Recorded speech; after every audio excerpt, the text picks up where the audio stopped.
Ooh, I just want to make sure I got the camera. But welcome everyone to Sysco's virtual kitchen. It's always crazy when we do live stuff like this. But first of all, today's very exciting.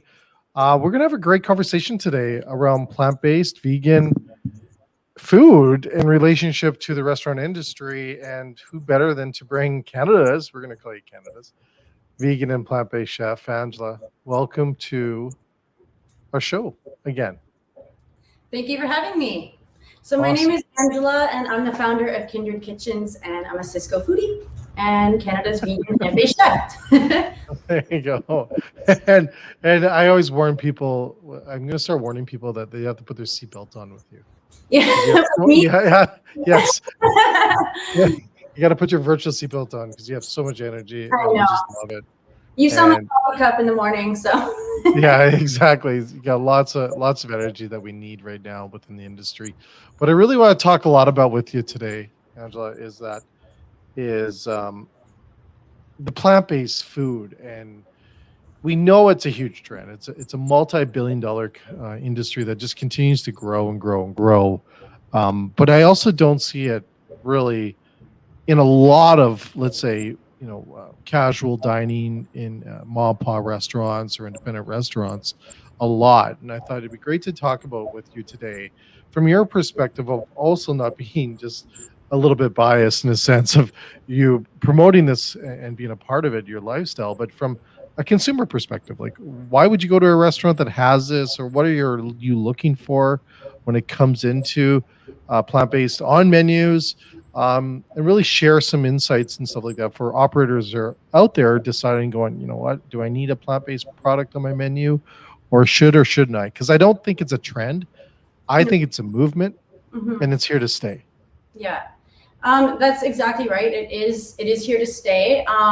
People who aren't necessarily vegan or consider themselves plant-based are, for whatever reason, shifting towards more plant-based options. So whether or not you are a vegan restaurant, having options either as lighter choices menus that are like, just vegan or even just plant-based is really good, because there's a lot of big chains like McDonald's and Starbucks and Tim Hortons, and they're kind of jumping on this vegan bandwagon, or A&W. So if these mom and pop shops aren't able to compete with them, they're going to lose that customer to that. And not only just that one customer, like if I'm eating with friends and we're all going to order out, they're not going to make me order something that is like a side salad when I could have something like a decent meal, right? So they're losing out on like all of the people that would be eating with that one vegan. So that also being said, the number one reason for people to want to switch to more plant-based is weight loss.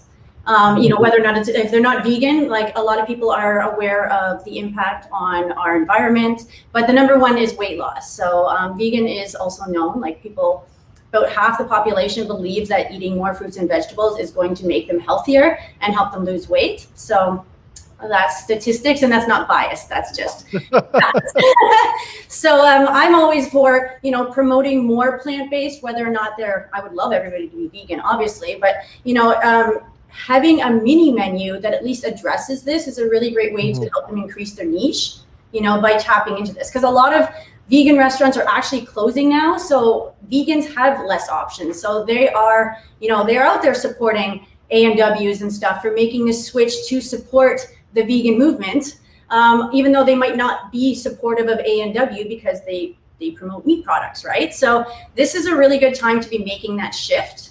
Also because people are really conscious about the impact on the planet. So people are looking for reduced waste solutions. They're also looking for healthier solutions and reducing their carbon footprint. And so... Yeah, and I also heard that the pandemic that we're living in right now has also got a lot of people, re-looking at what they're eating and really going, do I shift over here?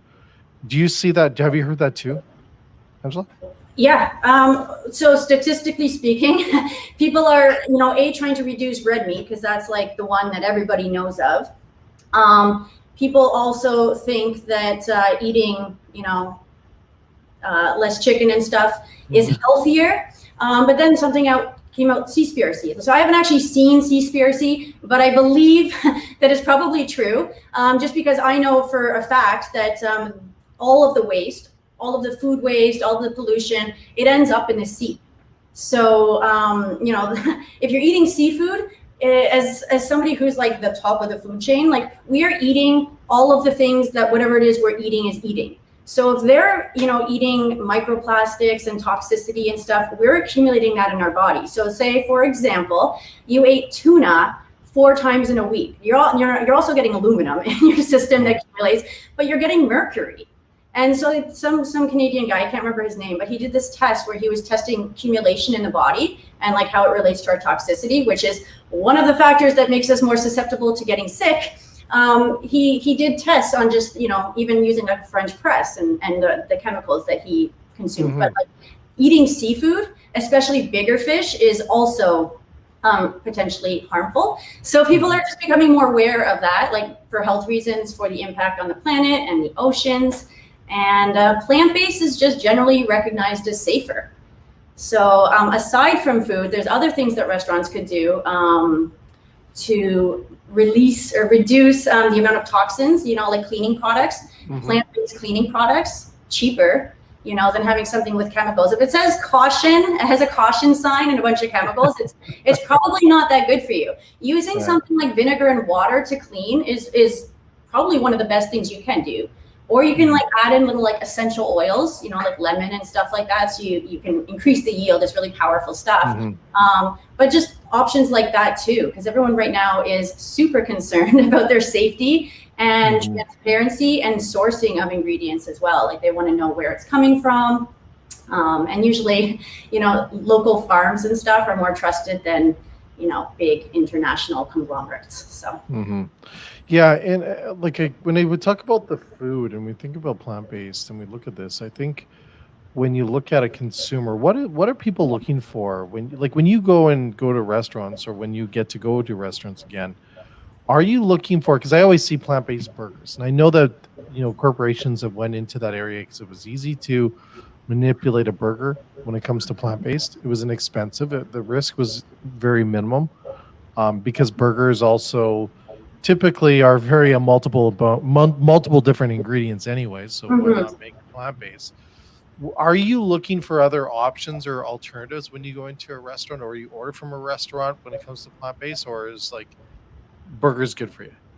I'm not usually a burger person. I do like the occasional burger. I personally, I was never a big meat eater, even when I ate meat. Like my parents fed me a lot of meat and potatoes and stuff, and I actually wasn't like super healthy when I was younger. So now I do what makes me feel good. I personally I like stuff that's really high in fiber and hydrating and colorful and stuff. I do like burgers, but I try and reduce starchy carbs, so I don't eat a lot of bread. So if I do eat a burger, I will often ask them to swap the bread with lettuce, or give me like an open face one. That's me though. Not everybody's like a super healthy vegan, or plant-based or whatever, but those are just nice options to have that really shouldn't cost a restaurant anything, extra. They have those ingredients on hand. And there's lots of different things you can do too that are also plant-based. Like you could do a sweet potato toast bun. You could do like zucchini buns. You could also do like a super protein one by having like portobello burgers. Mind you, that would be a little more expensive, but I'm just throwing some ideas out there that you could use. Yeah, and I think it's so you look at those other things. So it's what else is out there? Because I think when we look at burgers and we see smokies, we see sausages and stuff they're all moving to this. We're seeing chicken now is kind of the next phase in to plant-based. We're going to see that become really popular over the next few months, and then I'm going to guess become mainstream. Is there other things out there? Are you looking for plant-based soups? Are you looking for appetizers, desserts? What about desserts too? Yeah, raw vegan desserts are my favorite. We're healthier. Sometimes they require more preparation, but usually they're pretty shelf stable, unless it's like something frozen that needs to stay in your freezer. But then it's stable too. Like it can be frozen for a while. But yeah, desserts are actually not that hard. Once you know a few of the swap ingredients, eggs are they even have like aquafaba that's available in containers if people don't want to make it, but really all that is like chickpea juice. And so that is what you can make a meringue with, just to give you an example of the versatility of it. You can also use chia seeds, you can use flax. Depending on your baking, you could use applesauce, or even bananas. So it's just, you know, you learning how to use these swap ingredients. You don't have to necessarily go out and buy artificial eggs.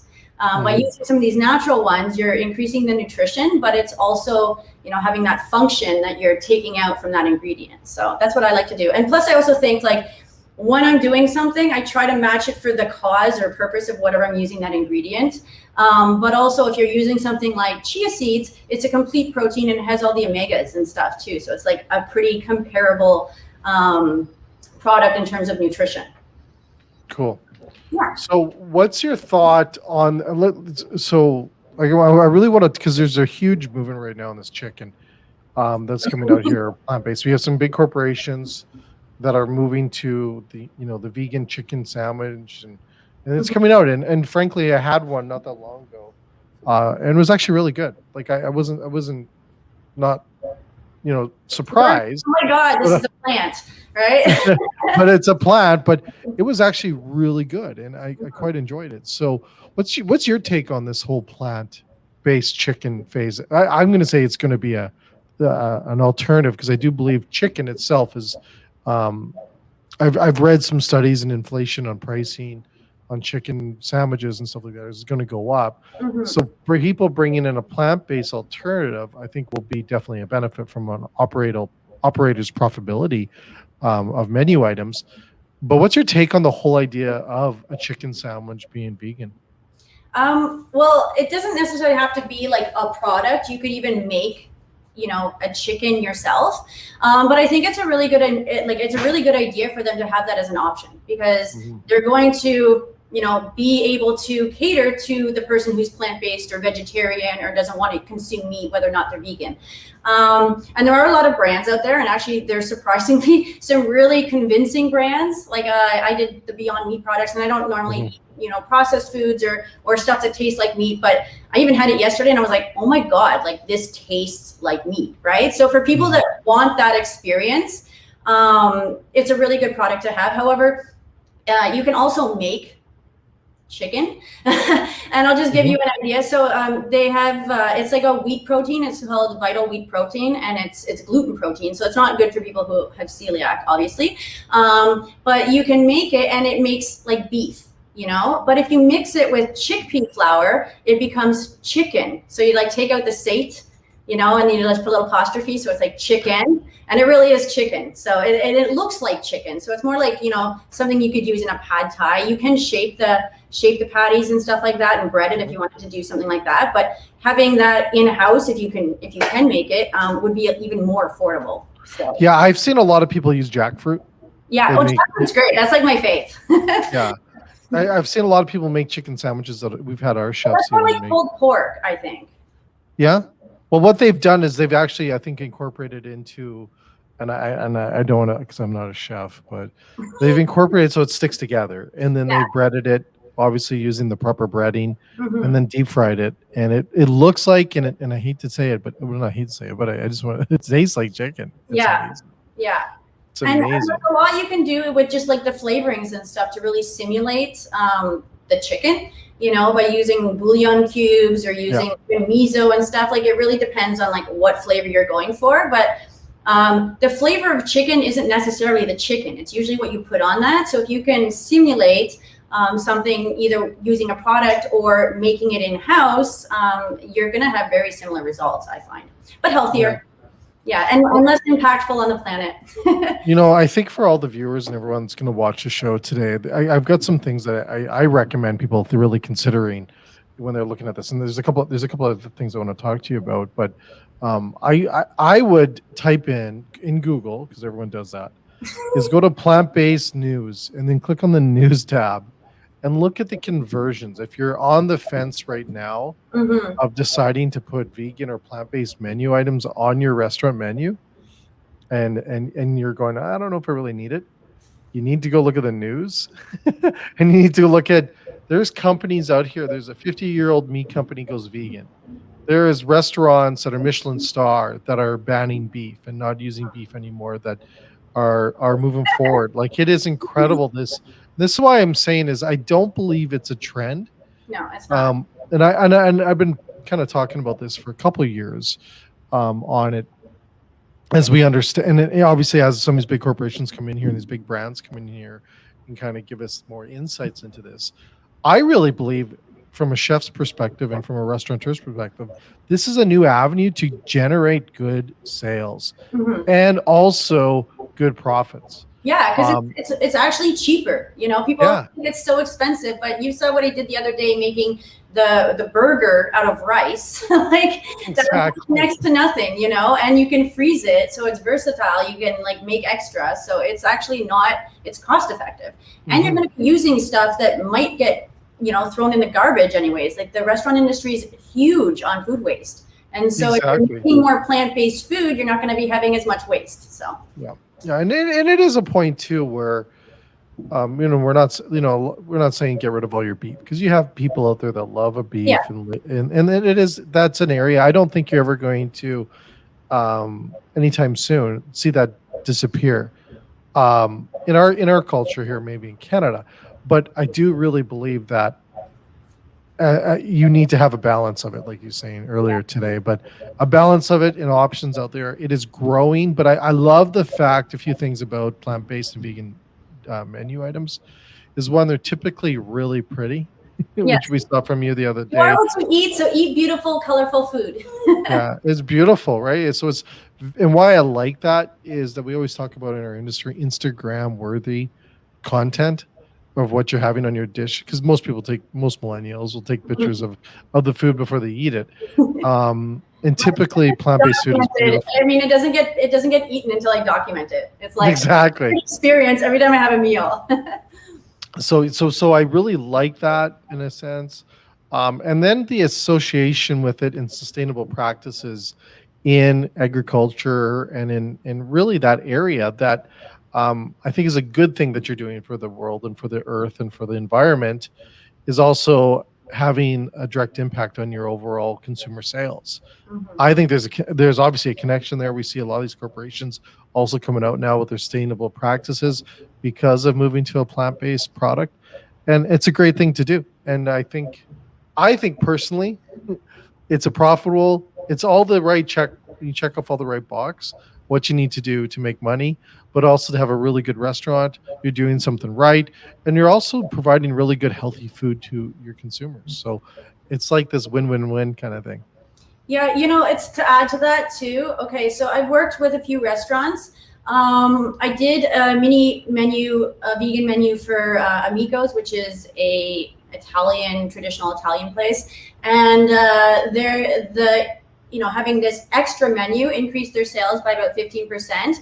And then another example is Yaya's, who's a little more of what I would look for in a restaurant in terms of like they source local ingredients. They're very, you know, conscious and environmentally friendly. They're not completely vegan, but they do have a vegan menu, and their plant-based menu sales are about 50% of all their sales. So it Wow. really does show that there's a market for it, and if people have the option, they're going to be choosing it more. Right now, the problem is that like a lot of us don't have options. We're like, okay, if I go there, there's tofu. There's tofu on the menu. Like tofu is just it's great because you know it's tofu and like you know it's a protein, but there's so much more to that. And having a diversified menu that has options that aren't just tofu is really going to help you out. Get creative. People like eclectic stuff. You know, like make It's risotto. funny you say that because I Yeah, know a lot of places, restaurants, not a huge fan of tofu, yeah. and I I'm think not even that's a big fan of tofu, you know, and I'm vegan. I barely yeah, use it. I did it for like the eggs and stuff because I do like the versatility of it. But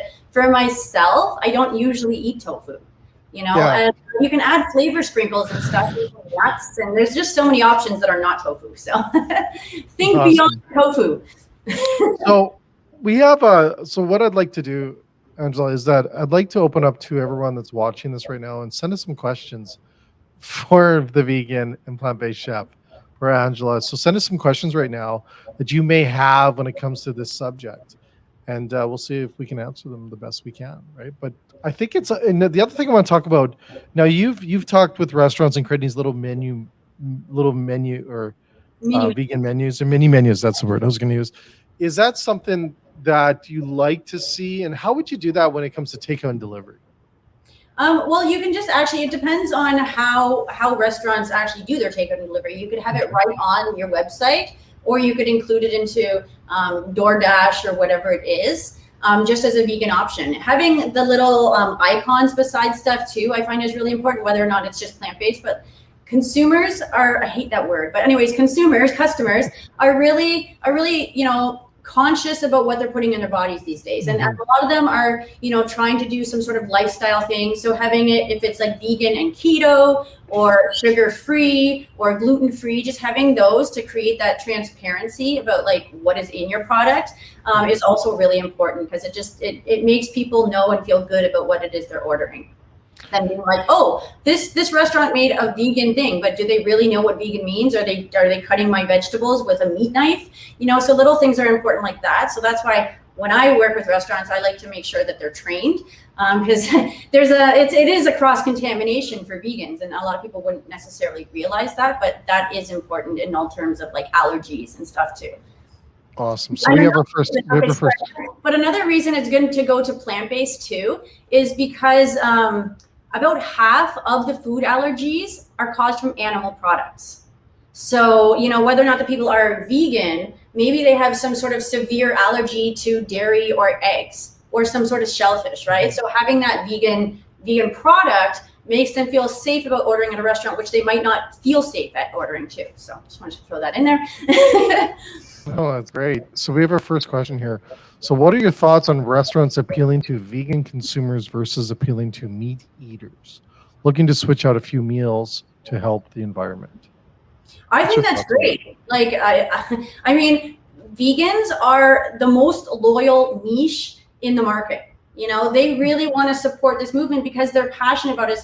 It's a lifestyle for them. It's not a diet, right? So a lot of like non-vegans, they don't realize that, but for a lot of these people, it's like they care so much about the movement that if people are taking steps to support it, they're like, let's do that, because I'm in a few different vegan groups, and like if somebody's now selling the Impossible Burger, they're like, hey guys, this place is selling this, let's go support them. Like, it actually happens. And isn't that like every restaurant's dream, to have people be like, yeah, and that actually happens. So when I've done like tastings and stuff for restaurants that are doing an optional menu, which doesn't necessarily have to cost you more. You might have to buy a few special ingredients like vegan Worcester or whatever, but basically everything you have should be in-house, because you don't want to create something that doesn't fit your regular menu, right? So it doesn't have to cost anymore, but you're going to definitely reach to a whole new market and targeting the vegan community in that sense too. Like, we are trying to do this because we're trying to reach out and service this growing, niche and need for the planet. People love that. Yeah, and I think it's a great question. Is the fact of the sustain, like you see this in some fast food restaurants right now that are talking about, and I don't want to get into it too much, but they're talking about the sustainable menu items that they have. And I think it's really good because it pulls attention to it, and it pulls to the attention that we need to do something different. So I think the more that we can do that, I really do believe it's going to appeal to a younger audience. Now, keep in mind, millennials and Gen Z is who we should be targeting our business models to. My generation, the generation before that, maybe not as much, because millennials and Gen Z generations are the people shifting towards it more quickly. Yeah, and the other generations too, they eat out a tremendous amount of times, right? Like we're talking 5 to 6 times a week. People are eating out, and we see that in a lot of the studies and everything, which is awesome for our industry.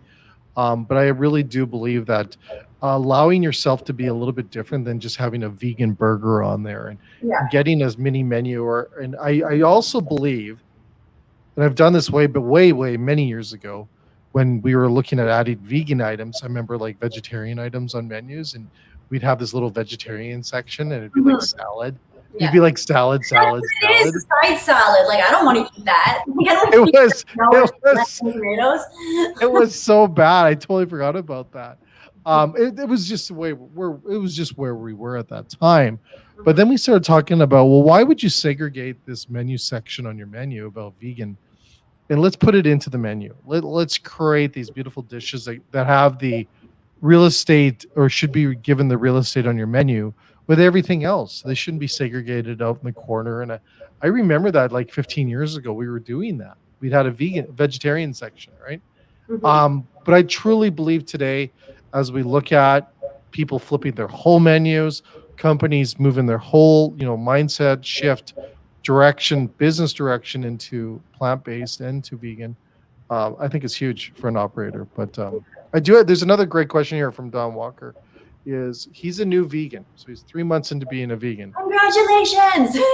Yeah, there seems to be a real negative though, and this is I hear this as well, Don, a real negative to vegan processed items. Why is this? And especially if the ingredients are natural. Why is that? I hear that all the time. Well, just generally speaking, the more processed your food is, the harder it is for your body to break down.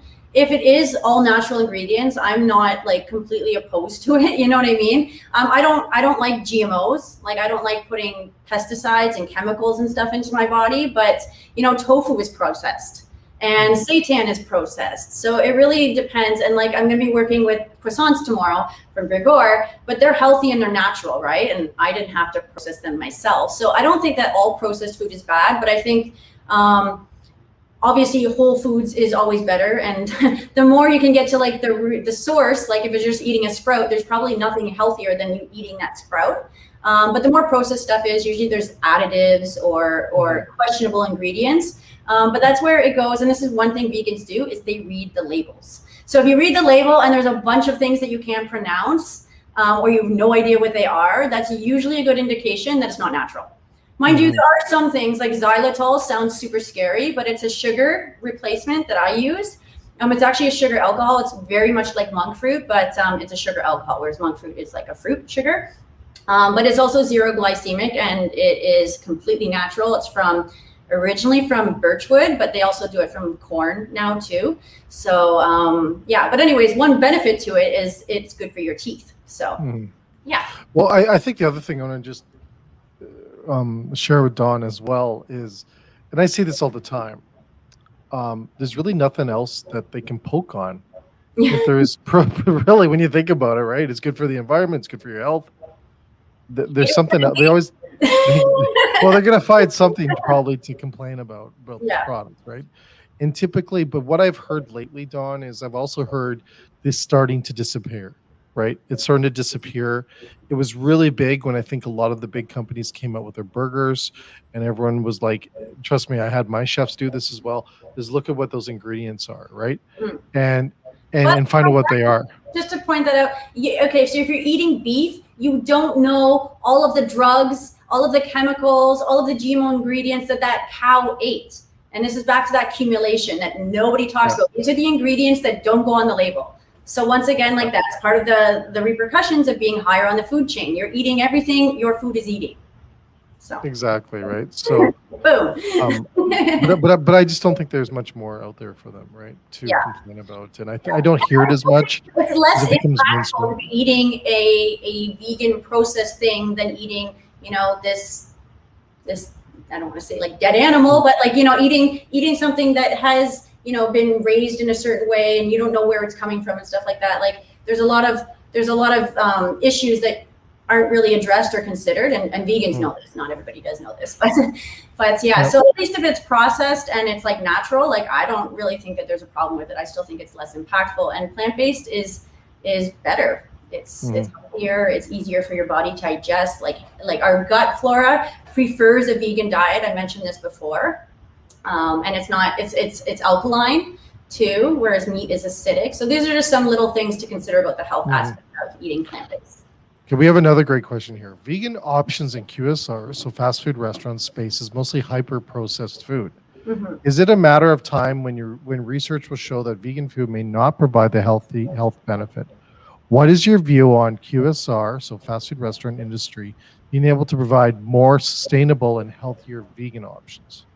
What's your take on that? Yeah, I'm a little confused by that because it's like that it's not necessarily healthier.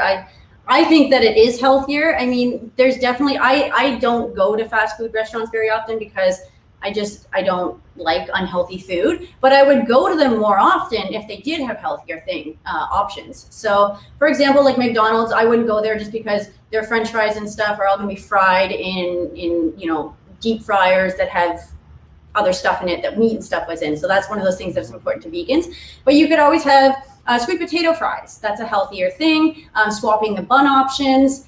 You could do plant-based options for like the burgers and stuff, but like, for example, you could have a burrito on there that could be a plant-based burrito. And that's not unhealthy. You know, it's a healthier option. It's super fast. You just roll it up. You don't even have to grill it, you know. So it doesn't have to be harder or unhealthy at all. I think that using vegetables is actually like, it doesn't really necessarily take a lot of time to cook. So Yeah, you know, I want to throw in my two thoughts on this too. Great question, by the way, though. It is something that I think right now, like QSR space right now, and this is just I've worked with thousands of restaurants, and QSRs. I think there's a point of profitability, but also consumer demand that you want to play into. But I think there is a little bit of a shift here, and I really believe which QSR comes out with more beneficials around healthier options when it comes to vegan or plant-based products, I think will win. But I also think the fact of functional food is going to be big too. yeah. So food that does stuff to your body to make it feel better, Mm-hmm. right? And I think that's where plant-based and vegan plays in. But if you can start, and I think there's an opportunity to market towards that as well, Yeah. is come by our place, grab this smoothie, because we're going through so many emotionals up and downs right now within the current state of our world in a way that the more that we can provide products, because I think you even said this is really the fuel of what you eat is what you feel like or what you turn out to be. And I think as we see a lot of people go through a lot of mental challenges out there with the current state, especially in our industry, and want to go out and grab a burger or grab something that maybe is deep fried or whatever it is. But if you can give them options and then you market using the research and making sure it's 100% legit, that has a connection to functional food that makes you feel better, I think you've got a winning recipe. And you see that, and there's a couple smoothie companies out there right now that are doing this, or you want more energy, you want to feel better, Yeah. buy this product. Highlight But the I don't see it in a QSR though. So go ahead, Angela. Highlight the benefits. Also, to your point, okay, so this is also something that I think is a trend and something that maybe not QSR restaurants could do, but having infused foods with these kind of medicinal ingredients, like, to help with stress, having some CBD drinks, or, even lavender. So I put like lavender on, it helps me relax, it relaxes your muscles, stuff like that, that's natural, that promotes wellness is a really nice thing to do. And it also adds a little bit of flavor. So, but like, do you imagine if you went to a QSR and you went through the drive-through, because you can't go in yet, I would like and instead, you feel a little stressed today, have these products that we have, right? And it explains stressless coffee. But I've seen some place, stressless coffee. Do you imagine? It'd be huge, right? But you imagine the impact on it. I think from a branding and marketing opportunities. But I believe what a lot of restaurants do is they get too much into what it is. Like, you got to simplify your marketing on it. They over market that, or they over communicate the benefits of it and everything, and it gets too long, and I have to process too much. But if it says reduce stress or a stressless coffee, and it has it has the 2 or 3 ingredients in there, then yes. But what I typically see, I'll see some of these places, and they're usually these little small units, which are beautiful restaurants. They'll say, okay, stressless sandwich or whatever it is, or smoothie, and then there's like 30 ingredients, and they explain it, but it's just like, it's too confusing. So it becomes you don't navigate to it. I agree. Also, to add to that QSR thing about like, adding to their menu and making it like healthier or whatever, for example, like doing a falafel wrap with with ingredients that you already have, like those are really easy and huge. But you could also increase sales by adding toppers, adding nutritional boosters, like flavor sprinkles that have hemp seeds and stuff in it, or like gourmet ingredients that people who want to make it healthier can add them on. And I think that's a huge opportunity as well. It's like the new way of doing. Would you like mushrooms, or would you like bacon on top, like the add-ons like that's in the old days? Lost now, so let's do that with some healthy stuff. Exactly, like put the healthy on. That's a brilliant idea as well. So it's something that I think there's opportunities in QSRs to really get into this more, to play with it. But I think it elevates your brand in my position too as a company. It shows that you're listening to the consumers, you're listening to the world, you're listening to what people want. And I really believe the millennials and Gen Z would be huge to support that. in that area. And like I said, that's who you should be building your business model towards. It's the ones spending the money out there, especially in QSR. And they're also very conscious of reduced packaging, reduced plastic. There's a lot of zero waste things coming out, which I know isn't logistically feasible for everybody, but showing that you're concerned about the impact, because we are actually like the biggest waste polluters in the world, and the restaurant industry is a huge source of that. So, taking that upon yourself to do that. And actually that's one of the things I'm helping restaurants transition on with the restaurant evolution. But, zero waste, eco-friendly, not greenwashing like these conglomerates, which we will remain nameless, but like actually showing that you're doing this and showing source ingredients and stuff like that's really important to consumers, not just vegans, but like everybody. So yeah, I agree. And local is huge too. So support farmers, farm to fork. Exactly. So local, sustainable, healthier options, food, functional food, plant-based, vegan. It's all this next shift. It's all this next shift in our industry. And why I want to bring this up and why I want to talk about this today is that we know the industry right now has been through the most devastating time this last 14 months, and it's been very tough for extreme amount of people. It is time to correct course in a way within the industry to be able to bring in products like this, to generate extra profits, and to really do something what's right. And it's correct course time in a sense in my mind within the industry. So being able to look at these different kind of products out there, be able to really elevate your brand, elevate what you do something good, and make money at it at the same time, because that's what I truly believe is a big part of the industry, is that we do all these for so many other reasons, but at the end of it, we have to pay our people and pay ourselves. I think is a really good shift in our industry. It's very exciting in my mind. So but I just want to can't put a price on your health. Right now we know that more than ever, like your health is your wealth, but putting healthier stuff on the menu isn't necessarily expensive. So exactly. And I think that's a great point to bring. Yeah. It's a great point. So what I want to do is, first of all, thank you again, Chef, to jump on our call here, talk a little bit about plant-based and vegan, and really answer some great questions. And thank you for the people that sent in questions today. I guess the big thing, like I said, just Google plant-based and hit news, and you'll see this whole change of the world that's coming or is in it right now on making those decisions for your restaurants and for your operations. But tomorrow, join us back here again, because Amsla's going to come back again and cook up some vegan and plant-based options with Bador products, which is pretty cool. Yeah. And if you haven't had them before, oh my God, you need to talk to your rep and buy some Bador products, because they're phenomenal. And we're going to share some great insights into this. And then next week, tune in. I think it's 11 a.m. Eastern time on the same channel. And we're going to have foodies in cars getting fed, and you're not going to want to miss that one, because we have all these vendors in their cars. They're going to be sharing great ideas. There's a dining in car trend right now that is moving, through our industry enormously fast, and it's actually really exciting. It's very innovative and great ideas from that. So we're going to actually be shooting from our cars on Tuesdays, and then we've got some great shows lined up for the rest of the few weeks that are coming up to June, and we got some awesome shows in June as well. So. Anyways, Chef, thanks so much for spending time with us today. And for everyone else, have a great rest of your week. Have a great weekend. Tune in tomorrow to watch Angela cook up some vegan products. Yes, it's going to be delicious. Products. It's going to be super delicious. Super delicious. Always.